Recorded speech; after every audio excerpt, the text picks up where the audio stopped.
Gold medal वाली बहू। सपना के पिता एक गरीब किसान थे। माँ पिता खेत में काम करते तो पीछे से सपना गांव के बच्चों के साथ हॉकी खेलती। एक दिन शाम को, सारा दिन खेलती रहती है, ये नहीं कि छोटे भाई को संभाले। माँ पता है, मैंने आज हॉकी में पास के गांव के लड़कों की टीम को हरा दिया। अरे वाह वाह मेरी बेटी, शाबाश। ये ले कर रुपया, जा जाकर टॉफी खा ले। सपना खुशी से पिता के गले लग जाती है और बाहर चली जाती है। अरे तुम इसको बिगाड़ रहे हो, मैं ना इसकी शादी ही करा दूंगी। ऐसा कैसे शादी करा देगी? हाँ, अभी तो उम्र खेलने की है। माँ बड़बड़ करती वहां से निकल जाती है। लेकिन शाम को उन लोगों के घर कुछ लोग आते हैं। अरे राम सुखिया, जरा ये तो बतलाओ, सपना के बारे में क्या सोचा है? अरे क्या सोचना है मास्टर जी, पढ़ रही है, जितना पढ़ सकती है पढ़े, फिर शादी करवा देंगे, कोई अच्छा सा गांव का ही लड़का देख लेंगे। अरे तुम तो उसके पिता हो, तुमको कुछ नहीं पता? माँ घबरा जाती है। अरे का मास्टर जी, का पता नहीं, का हो गया? हम तो इनसे पहले ही बोल रहे थे कि लड़की की जात है, संभाल लो। अरे भाभी जी, आप भी ना कभी अच्छा भी सोच लिया करो। अरे सपना क्या खेलती है हॉकी, बड़े से बड़े आदमी भी नहीं जीत पाते हैं उससे। कल गांव में एक टीम आ रही है, लड़कियों की हॉकी खेलने उसे भेज देना, वहां शायद कुछ बात बन जाए।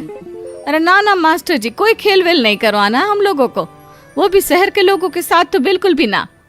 शहर के लोगों को ना कोई भरोसा नहीं होता मास्टर जी। अरे कैसी बात कर रही हो सपना की माँ, बुरा आदमी तो हर जगह मिल जाएगा, उसके लिए शहर का और गांव का। हाँ हाँ मास्टर जी, हम लोग तैयार हैं, कल आ जाएगी सपना वक्त से। माँ के लाख मना करने पर भी पिता सपना को हॉकी टीम के लिए भेज देते हैं। शाम को सपना वापस आती है, लेकिन लट के मुंह से। और क्या हो गया, मार खाई हो का? कौन मारेगा हमें? कोई मार वार खाकर नहीं आए। अरे फिर शकल पर 12 क्यों बजे हैं, बताओगी? देखो माँ, आप समझोगी नहीं, बताकर फायदा क्या है? अरे बिटिया रानी, हम तो समझेंगे ना, हमें ही बता दे। सपना पापा के गले लग जाती है।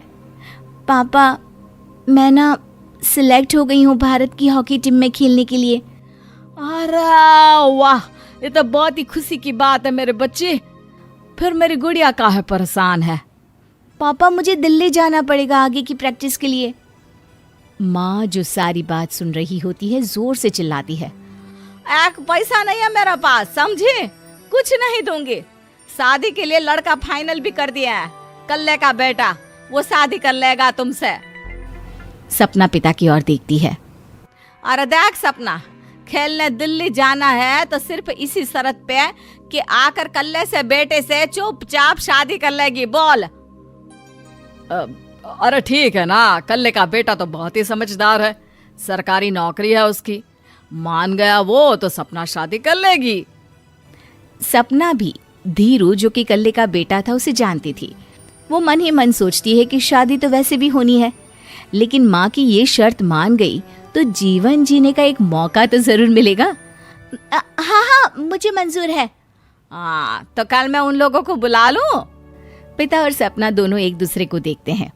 अब माँ ठीक है ना, बुलाने की क्या जरूरत है, वो लोग पसंद कर रहे हैं ना मुझे, वही ठीक है।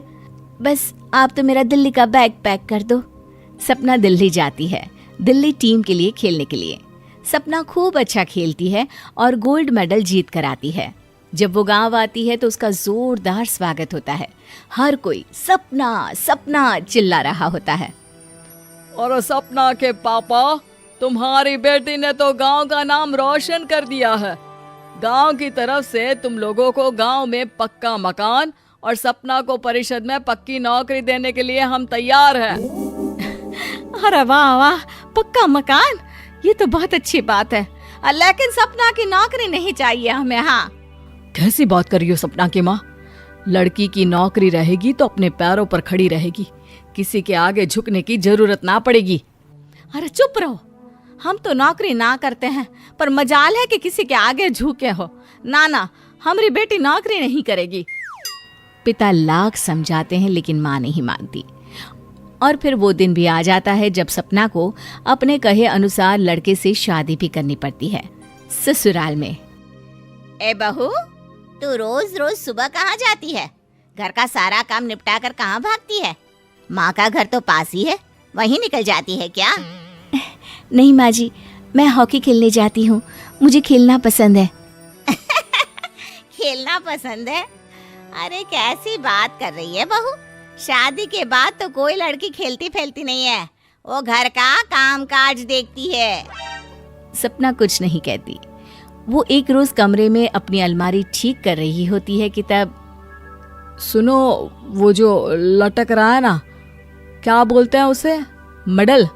सपना पति की बात सुनकर खुश हो जाती है, उनके पास जाती है। मैं सोच ही रही थी कि तुमने कभी पूछा क्यों नहीं। ये मेडल है, मैंने जीता है। पता है, हॉकी में बड़ा मैदान, बहुत से लोग, 2 टीम और फिर शुरू होता है जुनून। पता है, लगता है जैसे बस जिंदगी यही है, खेलते रहो, भागते रहो, दौड़ते रहो और लक्ष्य को पालो। सुनो ना, मैं ना भारतीय टीम के लिए खेलना चाहती हूँ। माँ, यहाँ तो आ जरा। सपना हैरान हो जाती है कि ये क्या हो गया, पति अचानक से माँ को क्यों बुला रहा है। हाँ बेटा, क्या हो गया? काहे गला फाड़ रहे हो? माँ, ये सपना क्या कह रही है? अरे बीवी तो बोलती ही रहती है बेटा, लेकिन क्या हो गया, चिल्ला क्यों रहे हो? ऐसा क्या बोल दिया इसने? माँ ये बोल रही है कि इसको खेलना है भारतीय टीम के लिए। सपना डर जाती है। नहीं माँ जी, मैंने कहा कि मैं चाहती हूँ कि वो मैं बोला था ना, शादी के बाद कोई खेलता नहीं, घर का काम काज देखता है, लेकिन फिर भी। नहीं माँ जी, ठीक है, मैं घर का काम देखूंगी, कल से मैं खेलने भी नहीं जाऊंगी, माफ कर दीजिए। सपना पति की तरफ देखती है जो माँ की तरफ देख रहा होता है।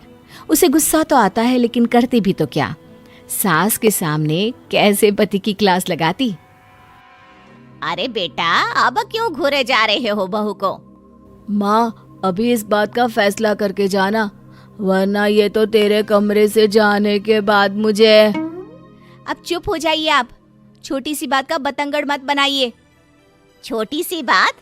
बहू, ये कोई छोटी बात नहीं है। जो लड़की दिल्ली के लिए गोल्ड मेडल ला सकती है, वो देश के लिए भी तो गोल्ड ला सकती है ना। हम लोगों को किसी चीज की कमी नहीं है बहू, घर का काम तो कोई भी कर लेगा, लेकिन देश का नाम रोशन करने के लिए सपना चाहिए। जा बहू, तेरी ट्रेनिंग का सारा इंतजाम तेरे पति ने कर दिया है, जा खेल और देश का नाम रोशन कर। सपना की आंख में आंसू आ जाते हैं। वो सोचती है कि बेटियों को मायके के साथ अगर ससुराल में भी सहयोग मिले तो ऐसा कोई काम नहीं जो वो नहीं कर सकती है।